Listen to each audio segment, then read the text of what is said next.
Good evening, everyone, and welcome to my presentation about the map of Chicago as incorporated as a town, August 5th, 1833. I'd like to welcome you to my presentation. I'm very excited to give this. I know it's been a long time since we've all gotten to meet. Unfortunately, I have to give this presentation recorded as I have actually something to do with this map is kind of taking me away. Right now I'm on a plane heading somewhere to actually show this map to somebody else because they're very excited about it as well. And I'll get into that more later. But really I want this presentation to be about my map, the map that I found, and I'll kind of go through that, and how it actually started me into collecting maps and the journey that I went through. I want everyone to know you can download a copy of this map to follow along. I'm sure Curtis has already gone over with you guys. You can download the images on Imager. The link is in the screen right here that you can see at the bottom right-hand corner. And I do encourage you to download the maps because we're going to talk about it. It'd be nice to be able to see it, but in the presentation format, it's going to be very hard to keep the map up and talk to you at the same time and show you what's going on. So without further ado, we are going to talk about the map of Chicago and my journey into that map. First, who am I? My name is Dan Vohasek. I am this happy grinning man right here.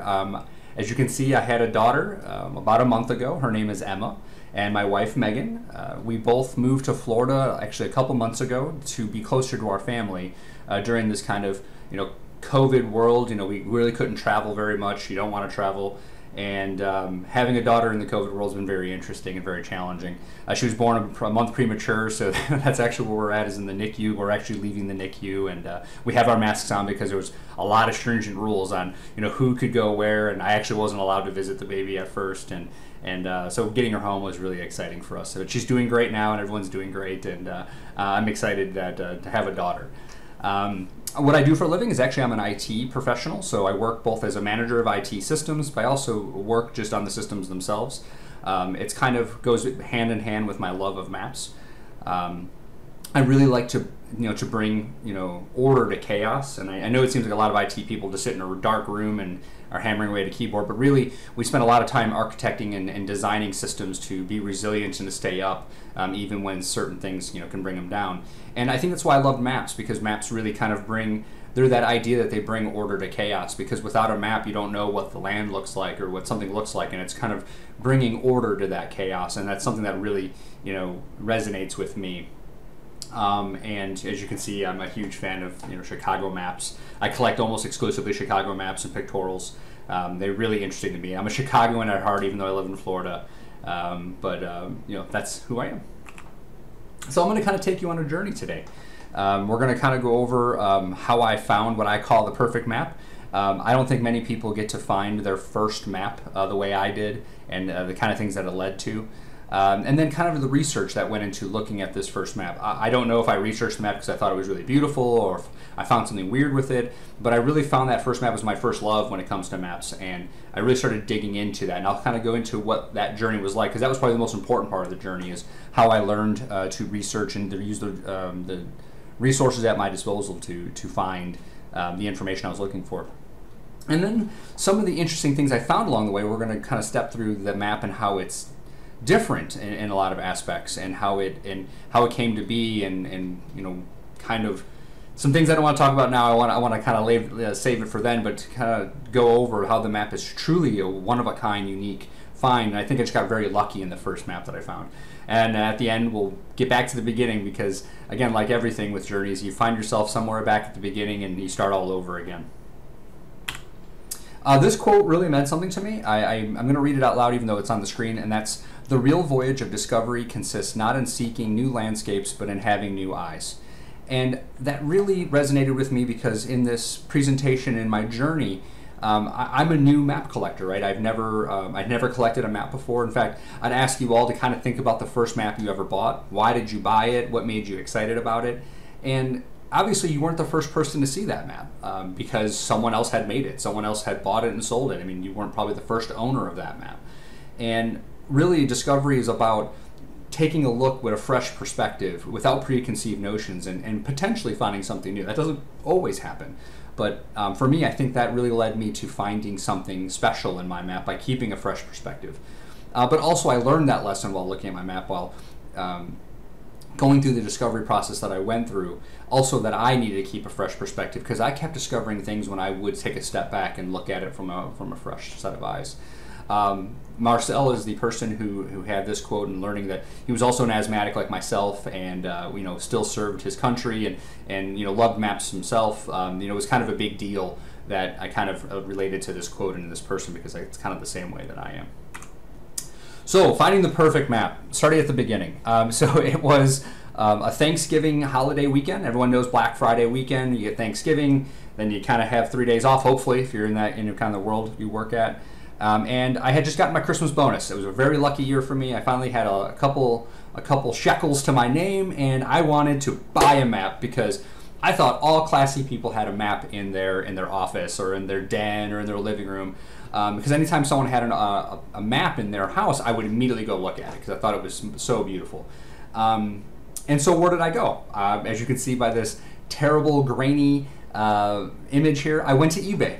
Because that's where I thought you bought maps. I didn't know about map dealers. I didn't know about fairs, and maybe that says something to the industry as a whole. That even as an IT person who does a lot of research, I thought you went on eBay to buy stuff. I thought that's where the best stuff was at. So I went to eBay and I typed in map of Chicago because I knew I wanted a map and I knew I wanted it to be of Chicago because that was what made me excited. And this listing kind of came up. I don't know how long it was up there for. The person had a really good reputation, and the listing immediately jumped out at me. It said, original, compiled from the original, this is the original. And I didn't understand what some of those were. Compiled from the original, this is the original, what does that mean? And I kind of cut it off from the email. But in his listing, he says that another map says that it's made from an original, and this is the original. And I thought, that's great. That's like an original. That's what I want. I don't want a copy. I don't want a print. I want a real deal because, again, that's what people have is real deals. And so the problem was it was $400. And I'm learning in map collecting that $400 can be a lot of money, and it still is a lot of money. But you also find out that $400 doesn't have to be so much money, especially when you're looking at some special maps. I didn't have $400 though. I was buying Christmas presents for other people, and I thought spending $400 on my first map might have been a little crazy, especially when I didn't ask anybody what it was. So I reached out to the man and I said, hey, this is a really beautiful map. I want it, but I don't have $400. What will you take for it? He said, bottom dollar I'm going to take is $300. And I said, sold. He gave me 25% off, and I thought, yeah, that's got to be, it's got to be something I have to have. I think it looks great. I kept going back to the listing and looking at the picture and looking at the picture, and I wouldn't go away. And I was tantalized by this is an original, and this is a one of a kind thing that you won't find anywhere else. And so I just pulled the trigger. Without any expertise, without asking anyone's opinion, without knowing anything, I bought a $300 map on eBay that changed my life, truly changed my life in so many ways. I've met so many people, I've done so many things, I'm going to be having so many life experiences because I took a chance and started a new hobby. I don't think everyone should do it that way. I would recommend some people to get some help and you could definitely get into some fraud, some bad things, but I got really lucky on my first map and that's how I got it. That's how I got started, was with this eBay listing, and I paid right away and I could not wait for it to come in. I literally kept looking at the picture until it came in. So as I was looking at this map online, I thought, okay, it says it's an original. And, I was like, well, an original of what? I mean, of course it's an original, right? It's a map. How can it not be an original? I didn't necessarily put all the pieces together to know what that meant. And, I started kind of looking at it more as a project and a research project than it was just a piece of art. I looked at it, I thought it was beautiful, but I really wanted to understand more about it. And I looked at this bottom left-hand corner here, and it said, this is a number blank of a hand-colored edition limited to 500 copies. And immediately my brain went into overdrive. As the guy that wants to solve every problem that he sees, first off, why is it blank? Why is there no number written there? What does that even mean? Is it fake? Because there's no number there? It's supposed to be hand-colored. Obviously, this is not hand-colored. It's definitely black and white. And it's a limited edition. Now, again, what does any of this mean? This seemed really exciting to me because, I've always wanted something original and I always wanted something different, and immediately this jumped out at me. I needed to find out more. I needed to see what this was. So as crazy as it sounds, I bought the map without Googling it first. You know, I didn't put in just map of Chicago 1833 because I didn't think to. And so I decided I needed to find some answers. I needed to figure out, as this map was coming in, and I finally had it in front of me, that there had to be something more to it because it was really huge. It was, I think it's 20. I want to say it's 24 by 22, but you know, I don't know. I mean, I have to actually go back and take a look. But it was a really big map, and I really wanted to see, you know, what it was all about. And so I went Googling online, like I guess any IT person would do. And I happened upon this article by Jessica Hesser, and she wrote for Atlas Obscura. Probably a lot of you know that website. And it's just about what I thought was a colored version of my map. That my map, while unique, was uncolored, but that all these other versions were colored, and you know, that this is what it looked like when someone had hand colored it. And I, you know, at first I kind of felt cheaped, cheaped out. Like, wow, mine was uncolored. It would have been great to have someone actually colored it. So I went through this article and I thought, wow, this is really cool, and you know, I wonder, you know, what this all meant. And I actually reached out to her because in the age of technology that we're all connected, it was easy to actually find her email address and actually email her. And I said, you know, hey Jessica, I'm some random fan and reader. I just read your article and I think I found a map that was uncolored.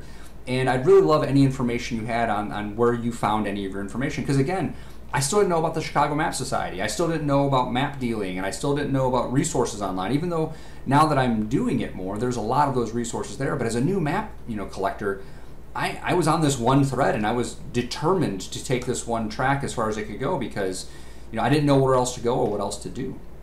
So she was really nice. She responded almost immediately and said, Dan, you know, I did this article, you know, I actually got a lot of information from an actual map dealer, and here's his email address. Why don't you go ahead and give him an email, and maybe he might be able to help you, which was totally fine because, you know, she was, you know, it was using it as a secondhand source. So I actually emailed him. I right away, I'd say probably a day later, I emailed an antique map dealer, and I asked him, you know, hey, I have this uncolored map, and I would like to get some more information about it. I just don't know what else to do. And it was interesting right away that, you know, the information that Jessica had in her internet story, you know, she talked about how the department sold prints for 50 cents a pop, and that you could get a framed version for $2.25, and you know, the World's Fair or Century of Progress is all about color and how that's why these things were colored. And so when I went to this map dealer, I thought, man, this guy's got to have a lot of information, and he's going to be really excited to tell me about it because he looked at all the information he gave, you know, to her for this story. And actually, it was a little bit of a weird situation. He said that my map was just an uncolored version of the map, nothing spectacular, nothing to write home about, and honestly, it kind of deflated me a little bit. I was like, oh, and I kind of felt dismissed. You know, it was 2 sentences back, which again, didn't have to write me at all. So honestly, that's looking back on it, I realize how busy people are, and but it really did deflate me as a new map person. You know, as a new map collector, I didn't know what I had, and I felt alone in a really big environment. I mean, maps have been made for thousands of years, and all these maps exist, and you know, I didn't know where to look for information. And you know, as I was really excited, you know, he kind of said, you know, it's not that nothing really special. You just have an uncolored version of the map. That's it. And I said, okay, you know, and I kind of, you know, wallowed in self-pity for a minute and thought, well, I guess I got had. You know, I paid $300 for a map that's uncolored. I mean, man, it would, you know, people are paying $600 if it was colored, you know, and you know, again, I didn't know any better. And as I was sitting there kind of reading his email and looking at the article, something stuck out at me, and that's, you know, looking at my map a lot and looking at the maps that are this color map online, I actually noticed something about Wolf Tavern. I thought, wow, that looks a little weirdly spaced, and I thought Wolf was spelled with an E. And why I thought Wolf was spelled with an E was because in the uncolored version of the map, it was spelled with an E. And I didn't know any better because, again, I didn't know very much about Chicago history from that perspective. And when I took a look, I could actually see that Wolf being spelled with an E was actually there in black, whereas in the colored version, it was just completely missing. It wasn't like someone had, you know, erased it or painted over it or something. And I don't know the differences in how maps are made, but it was something that really struck me and made me very excited. And I emailed that guy back right away, and I said, wait a second, there's something different about this map. There's an E missing in your map, and in my map there's an E. And I did a little bit of research and found out that actually my map was spelled wrong. It's not wolf with an E, it's wolf without an E. And immediately I knew I had something special. And I knew that, well, this guy had dismissed me because, he didn't have time to look at everything. And again, truly I understand that. I was realizing I was talking to an owner of a store that didn't sell me a map. So why would he give me the time of day? And so I needed help. I needed somebody to talk to that actually loved this as a hobby and not necessarily as someone who wanted to sell me something or got mad that he didn't get to sell me something. And that's the part of the story that really makes me excited, because I immediately started doing research I started thinking, what would I do if this were an IT issue? And where could I go get help if I were trying to understand a complex problem? That's go to the core of the problem. And that was, I wanted to understand Chicago maps and Chicago history at its core. And I found this amazing book called Chicago and Maps by Bob Holland. And it was awesome. I bought 2 copies of the book. I don't even know why I did. I just knew I needed 1 copy to keep nice and pristine and in the shrink wrap, and 1 book so I could actually open it and do research on it, because it was awesome. It was the coolest book I'd ever seen, all these beautiful maps of Chicago, and it really started reinvigorating me. And I thought, okay, they're more common and people are more interested in Chicago maps than I thought. All right, well, there's a book about it, right? I mean, if there's a book about it, there must be more people interested in it. And so what I started doing a little bit of research about Robert Holland, and, he was just an author, and I thought, I'm not going to do that again. I'm not going to email some author online like I did Jessica and bother them and then say, I just kind of got this information from somewhere else. So I kind of did a little bit more digging. And that's when I found the Chicago Map Society. And it'd probably be the best thing that's ever happened to me, finding the Chicago Map Society. There was a group of people that were dedicated to just keeping history alive, that loved maps and that loved helping people. And I found them, and I was like, great, I have to email these people right away. I got to find out more information. The website wasn't as, modern as I'm used to as an IT person, but they were active. You could tell that meetings were still being held and things were still being done, and it made me confident enough to reach out. And who answers my email but Bob Holland? And it made me so excited as a new map collector that the guy who wrote the book on the maps that I'm excited about actually just happened to be the guy that would answer my email for the Chicago Map Society. And I knew then that I was reaching out to a person and to a society that actually cared about the hobby as a pursuit of knowledge rather than, just kind of churning through things. And that was great. It really made me feel comfortable. I wanted to meet everybody right away, and I asked probably a million questions. Madeline, she had to answer probably 17 of my emails as I look back at how many emails I sent to everyone, and she answered every one of them. And I said, I'm really doing some research on this map, and I wanted to have some more information. Of course, I was immediately invited to the holiday party, which was really great. And I said, I really need to, if possible, find a way I can get a scanner. I need to get this really high image scan because I'd love to get into it and kind of do my thing, which is to be IT. I like to take it, put a technological edge on it, and see if what I can see that other people might not have been able to see. And Bob immediately sent me a high resolution copy of his map, which was instrumental in some of the things that come later. Without his map and his high resolution image of his map, I don't think I would have made half the discoveries that I ended up making. And I didn't know, where do you find a big scanner? I mean, do those even exist? Even in IT, I've never seen a big map scanner before. And that's where the last hero in this whole story comes is I was answered by Curtis Wright. You guys all know him, president of our Map Society, and someone I like to say is a good friend to this day. He answered my email as part of the email chain and said, I don't know who does map scanning. I'd have to look it up for you, but I just bought a map scanner and I would love to scan your map for free. Don't worry about it.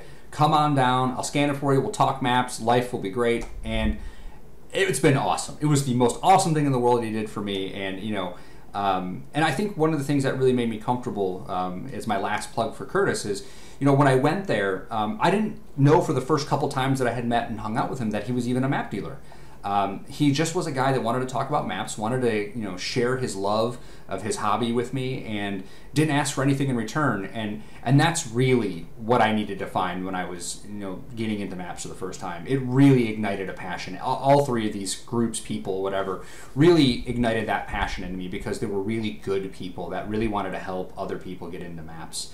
And it led me to be confident to continue investigating and researching my map. And ask even stupid questions. I can't even imagine how many stupid questions Curtis has had to answer for me about how maps are made. And actually, there's going to be something for the Chicago Map Society to kind of help out, because I still don't have some of the answers I'm looking for on how maps are made and what how things can end up being the way they are. Again, we'll go into that later.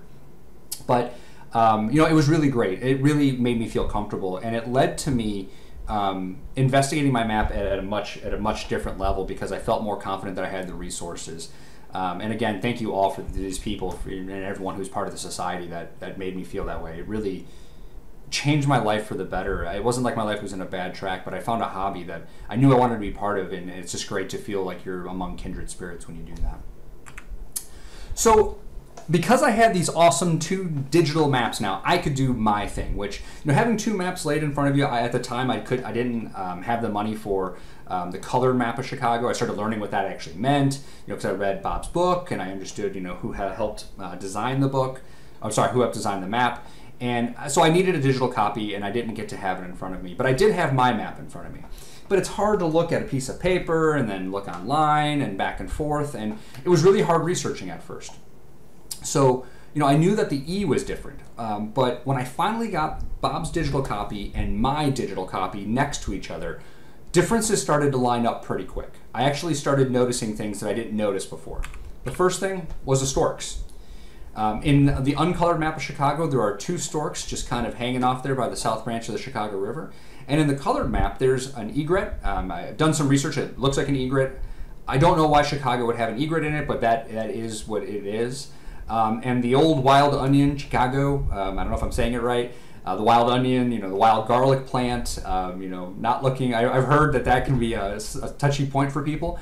I always was told it was called smelly onion growing up, so, it's interesting that on the uncolored map there's no reference to it, and all you see is grassland over there. But in the colored map that Caroline McIlvaine actually helped design and help be a historical advisor for, she put that into the map, and I didn't understand why. It didn't make it wasn't significant to me for a while until I started researching the map. Okay, so there's some storks there, and there's an egret there. That's weird. I guess that means something, right? But I noticed there was more. If you look at the town of Chicago, right here and right here, we actually can see that the population was added, and the population of Chicago, in August of 1833 was 350. Now, if we look back in some of the historical references, we actually think that means population 350 of 350 white men. They didn't count women, children, or men of color, being the time that it was. So we actually think that's just more of a population 350 of white men. But we're pretty sure there were more than 350 people in the Chicago area at that time. Just happened to be 350 voting white men. And that was added by, again, Caroline adding that to the colored version of the map. And in the black and white, it's missing. And again, it's kind of weird, and it just kind of stuck out at me at first. I was kind of like, wow, that's missing. I wonder why they put that in there.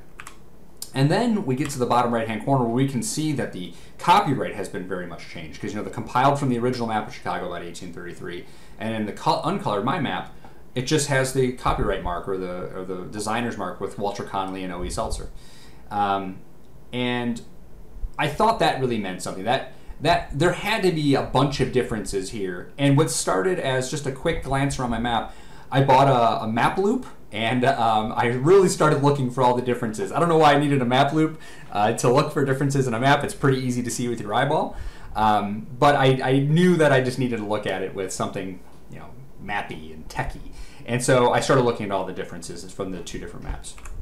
So how many differences are there, right? How many differences could there be from this colored map to this uncolored map, or sorry, from the uncolored map to the colored map? And we can see there are about 20 different items. It looks like the Caroline is not referenced in the black and white map at all. as a designer or as a contributor, but in the color map she is.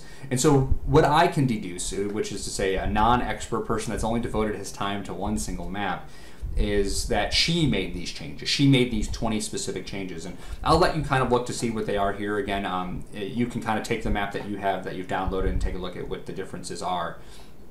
And I'll blow it up here. But you can see that she added swampland, the wild onion, some kids playing in front of Miss Elsa's chapel school, which wasn't in the black and white map. Wolf Tavern is spelled wrong in my map, so she corrected the spelling because she wanted to make it historically accurate. She adds the population. Again, we can go through a lot of those things, but there's a lot of different changes that she had made. Some were very specific for historical reasons, and some were for aesthetic reasons. But what's highlighted on the screen is what's different. And again, this is the first time I actually highlight this area down in this lower left-hand corner, because this is where she's actually noted as an historical advisor. In my map, she's not noted as an historical advisor. She's not noted at all. I don't know if that's an oversight or if she only got involved with this iteration of the map. But staring at the map a lot, I started looking at it to find more differences. And at first I only found a couple. Believe it or not, Sand Hills was a big difference, the swampland. But the children playing in front of the building, believe it or not, I didn't find that probably till the very end of my searching. And actually, I had a call to arms on a subreddit called Map Porn, and it's where people like to put old maps and maps of the different things up. And I actually posted it on that map subreddit. And I actually had people look for me. Hey, do you guys see anything different? Can you guys see anything? And actually, I offer the same challenge to all of you. You have a copy of my map. You have a copy of this map. Tell me if I'm missing any differences. It'd be great to see the CMS kind of help out to tell me if there's something we missed, and through all this kind of community sourcing. And when you stare at a map that hard, you start to notice other things. Where there are changes in the map, wherever there are changes, you start to see shadows. And specifically around this egret, where she wrote swampland over here, the egret over here, where she put in the onion, I started to notice shadows, for lack of a better word. Something was lying underneath the image. And if I didn't have that map loop, and if I didn't have the digital microscope I ended up getting, because I wanted to really get a deep image of the map, I wouldn't have noticed what appears to be shadows of the old image imprinted on the colored version of the map. Spoiler alert, I actually still don't know what that means. I had a lot of long, hard conversations, and I'd love anyone from the CMS to please send me a line. I wish I was there to have conversations, because I'd love to hear people's opinions. But these shadows appear around the map in different areas, and you can see where it looks like these storks that were there, because that's where they used to be, were taken out and this egret was put in. And I put them side by side here to make it easier to see. You can see the stork's feathers here, the way it's standing, and you can see the standing bird here, the stork, the feathers, and the neck, and how he comes up over here. And you can even see the other stork, its feet over here, standing, and then it's kind of covered up by the egret. But that blew my mind. Truly, I knew I had something really special. Now, that wasn't in my map. That was just to do with this map in general. So what started as an investigation of my map, the original map of Chicago, 1833, the original that's referenced by the colored map, led me to some kind of discovery about how the color map of Chicago was created. A discovery that I still don't know what it means today, and again, still really need the help of the CMS to help understand what that change was. What I started noticing also was, okay, wherever there's a change, I should look for shadows. And in fact, there are many examples of these shadows. You can see here where the grass is growing in the uncolored map. You can see this map here has these shadowed outlines. You can see these three lines right here where the grass, they kind of show the texture of the grass. You can see the three lines here, no problem. And you can see they kind of fade off, these three lines here, where it looked like, I say erased because I don't know any better of how a map was made, but like it was erased. Someone just took an eraser and erased it. And the second part over here, we can actually see where the road And if you look in the color map, you would never think to look here, but there was a road here in the uncolored version that it went through to Wells Street. And when she wrote population 350 over the top, you know, she kind of cut the road off, but kind of did a weird job erasing it. Again, I keep saying erase because I don't know any better. And, you know, not understanding why they make these changes. Like, why did this grass have to get cut off? Because it obviously wasn't in the way of swampland, right? But it still was cut off anyway. It was erased.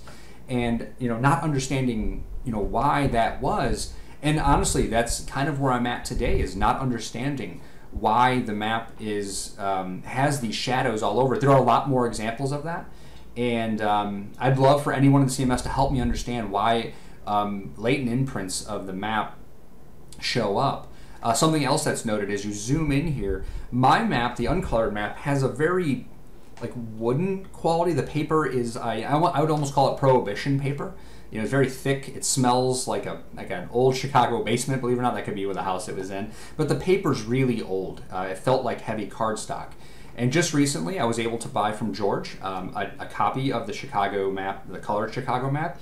And that map's kind of plastic. And I say plastic because I don't know the feeling, but it's like a heavy wrapping paper. It's got like a veneer to it, whereas my map is very much a piece of cardboard, cardstock, heavy paper. And so they're just completely different pieces of paper on top of it. So again, where we're at today, you can see the differences in the map, you can see the differences in the quality, and you can see that these used to have shadows here. Why do those shadows get created? I don't know, and I have theories, but I'd love to hear everyone else's opinion, because I think there's still more investigation to go.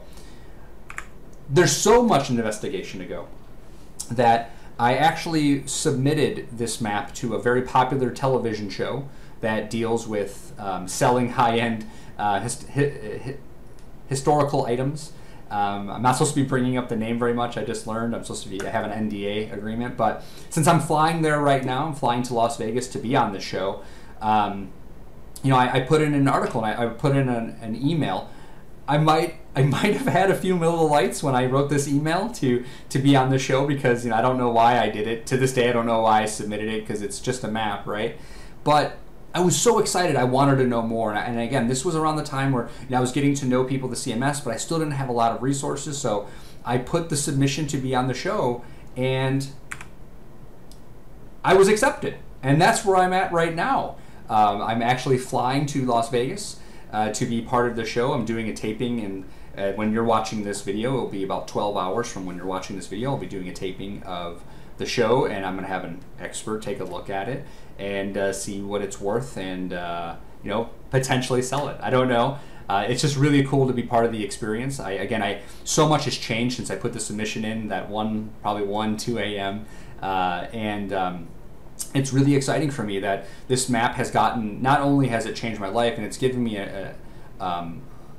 this world experience, or this very, very once-in-a-lifetime experience, I'm also being able to share this hobby with other people to show that there's so many more things. And while being on the show, I really hope to highlight how this is a really once-in-a-lifetime kind of map, a unique map with a unique history that shows these, you know, the shadows of these, you know, the storks and the changes that the map went through, and you know, hopefully get to get more publicity to the map. And if that were the end of my story, that would be great. What a great story. I mean, it's still a story that's even still going on. I had hoped to have more information from the TV show showing. But it kind of got pushed back because of COVID and having a baby. And actually, the map got lost for a month there. The map was lost in the mail. The U.S. Postal Service lost it for a bit. It finally found it, and they finally got delivered undamaged. But if that were the end of the story, I think that still would be a great story. But of course, anything with me is not easy, and it's not the end of the story. While researching for this presentation, I happened upon another eBay listing, and I still comb eBay from time to time. I find that people, while I think the best stuff, I do find it comes from map dealers now, because they've done the legwork, they're genuine, you don't have to worry about having fakes and things like that, which is, as a new map person, that's still really hard to find. I still use eBay as a place to go to find maps. And I found this. It says a map of Chicago about 1833, and it looks like the two maps that we've looked at today, but it's significantly different in a lot of ways. yes, I have gone through this map, and I'll tell you a little bit more about that in a second. There are so many differences. We're looking at 40 or 50 differences that I couldn't even begin to tell you. There's an entire third of the map right here to the left that's cut off. And where I found this was it was an advertisement for Chicago land values and tax assessors. And inside this book, actually it was kind of a double whammy, there was another copy of this map inside this book too. So there's actually two copies of this very grainy image of the map of Chicago about 1833, but very clearly different, very, actually a lot more artistic. And, you know, it's easier to do research on something when you know something exists and you have to just find it. That tenacity is easier to have. And, you know, so I bought this for $35. That's all it costs. To make two copies of the map, but I had to have it though because I knew there was something special. And with this in mind, I had to find what this referred to. This wasn't my map. You know, I thought I had the original. This is the original map of Chicago, right? What is this thing doing here? And why is it on some weird advertisement for 1833, you know, or 1933 land values? That was weird. And so after buying it and researching it, I present to you all the original map of Chicago about 1833. And this is the part of the story that I had to do a lot of research on myself to say, you know, I thought I had the original because it was clear that there were some shadows from the original drawing that appeared on the new map, and it probably is the map that's referred to as being compiled from. But if I had just assumed that was it and stopped my search, I wouldn't have run into this map. And believe it or not, this map is right now interred in Penn State University. I've actually had a lot of emails and phone calls with them to talk about the map, to get dimensions, to understand the quality of the map. It looks like it's on the same kind of paper that my map is on, although, you know, I'm not sure. And it's also the same size. It's the same kind of poster size. And it's obviously this version is torn. It's in very bad disrepair, but it's beautiful. You can see that this one has a skyline up top where you see the westward expansion of Chicago being that gateway to the west. There's actually some dates here that are different from this map to my map of Chicago. And there's a lot more that goes into it. And again, I'd love for anybody who's ever seen anything like this or this map to reach out to me. But you know, this is the first time I had ever seen it, and this is the only copy I know to exist besides the two copies of this map that I have as advertisements. And I think it was really apt to find that this journey kind of took me here because, you know, what led me to the assumption that I was right, that I had, you know, the first copy of the map of Chicago. This taught me that there's still more to find, and that there's still something a new map collector like myself can find out and put the pieces together. You know, because, you know, had I not come along and done it, who knows if anyone would have. And I think that's something for all new map collectors to understand is there's more research to do than people to do it. I'm looking at one. I've looked at one map, maybe two, you could say, out of the thousands and hundreds of thousands of maps that probably exist or have ever existed. And it's taken me hundreds of hours on this one map to take a look. And I think it'd be really great to see the journey the map of Chicago went through, because it's kind of representative of my journey going through and finding and getting into map collecting. And you know, you can see that it started off as this really big, beautiful map that had this great westward expansion, and really looks like a piece of artwork. And there's, you know, a lot of official dates down here. And I will provide this as an image. You can find it in the Penn State archives. It's beautiful. You can really zoom in very far. It's very, very crisp. To my map of Chicago, which is uncolored, you can see the image is really center stamped on this big piece of, you know, again, I call prohibition paper. You know, it's not nearly to the margins like the colored map of Chicago is. And it's really great to see how this map has changed, you know, from, actually this map has the stamp of September of 1932 on it, and down here in the, it looks like it was recorded in some kind of copyright or library, but it's from September of 1932.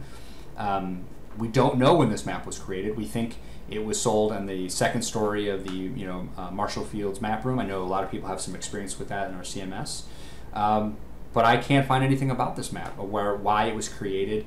Why was the change from this map to this map so dramatic? Why did they cut off a corner of the map? And it feels a little bit more like a souvenir to me, honestly. It feels a little bit more like a souvenir. This feels like a piece of artwork that had a lot of detail put into it. And it felt like, well, that would have been hard to color, but this is easier to color. You know, we're left with, we have like kind of animals here, and we have the storks here. And in this map, you don't see any of those things. There, you have the historical monuments. You have Wolf's Point over here, spelled incorrectly still. You have a very iconic image of how Chicago looked in 1804.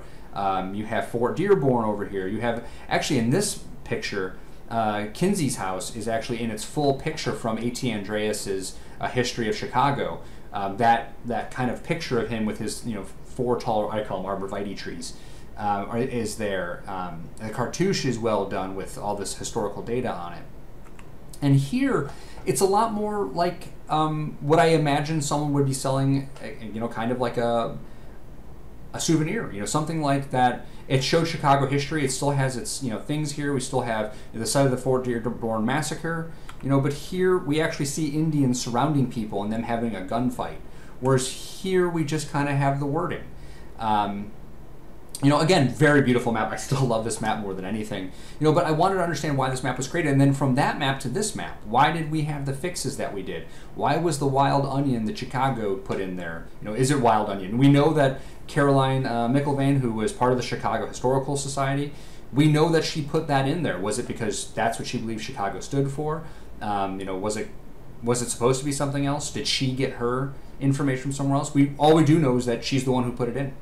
And that she decided that these 20 changes that we made, that were made, were important. And I think it's really interesting, again, to see that transformation of how this map was created and you know, what ended up being something really of a great journey for me. And again, a call to CMS. Anybody who has any information, I would love any help on that. And, you know, this is kind of it. I wanted to kind of leave you with, you know, the kind of this changing of the guard of these maps, and you know, how they evolved over time. And again, if anyone has any information, if anyone wants to talk to me about it, if anyone has any questions, I would love to answer them. And I'm really sorry that I couldn't be here. I think it's really important that we continue the Chicago Map Society. Even in Florida, I would have flew in if I could have been. You know, coronavirus has really taken a toll on people. But I would have loved to have had this conversation and kept the conversation going about understanding, you know, what this is, get everyone's first opinions and everything. So please reach out to me. This is my email address. I would love to hear people's opinions. I would love to continue a roundtable discussion on, you know, how maps are created and how shadows could exist and how they could change over time. How, if anyone has any examples of maps changing like that, or other maps that have these kinds of latent imprints from previous versions on there. I just really want to thank you all for being part of this presentation today. You are all the reason why I do what I do. It's been great. It's been a great community. It's been a lot of fun to be a part of, and it's great to know that we're going to continue this society even through, you know, one of the worst pandemics that, you know, we've gone through. That we're going to continue on and continue to let history be alive, and that's why I love map collecting. Is, you know, those who forget history, you know, don't remember all the great things that we got from it and all the things that are left to discover and all the beautiful art that we had. So I thank you for your time today. And if you have any questions, please, again, email me, or you can send them to Curtis, and Curtis will get them on to me. And I'd love to continue having this conversation. Thanks, and have a good night.